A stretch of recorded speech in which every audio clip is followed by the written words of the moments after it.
मंसूर जब आगा साहब के घर पहुंचता है तो रुबाब उसे देखकर गुस्से में आ जाती है। सोचती है कि आखिर ये शख्स मेरे घर क्या करने आया है, मगर मंसूर उसके सामने खड़ा होकर साफ कहता है कि वो दादा साहब से बदला लेने आया है और इसीलिए उनकी पार्टी ज्वाइन करना चाहता है।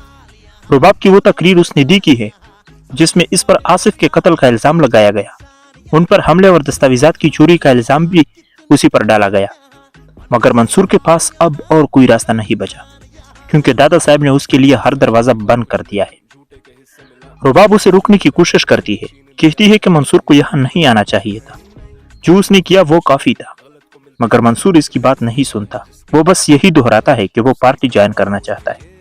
यही सुनकर आगा साहब अंदर आते हैं और खड़े होकर कहते हैं कि इसे अंदर आने दो, क्योंकि अब आगा साहब को एक ऐसा खिलाड़ी मिल गया है जो दादा साहब की हर चाल से वाकिफ है। मगर आगा साहब फौरन सवाल उठाते हैं कि वो कैसे एतबार करे जब मंसूर पहले भी उन्हें धोखा दे चुका है।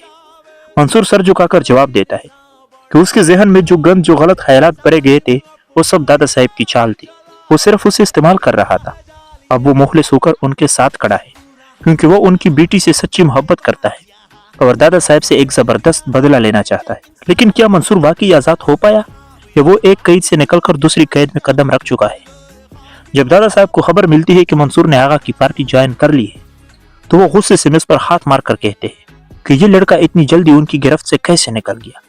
उनका कारिंदा बताता है कि रुबाब ने खुद मंसूर को बुलाया था।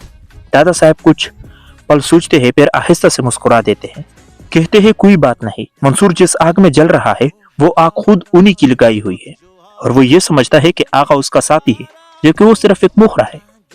इधर रुबाब का एतबार दुनिया से उठ चुका है।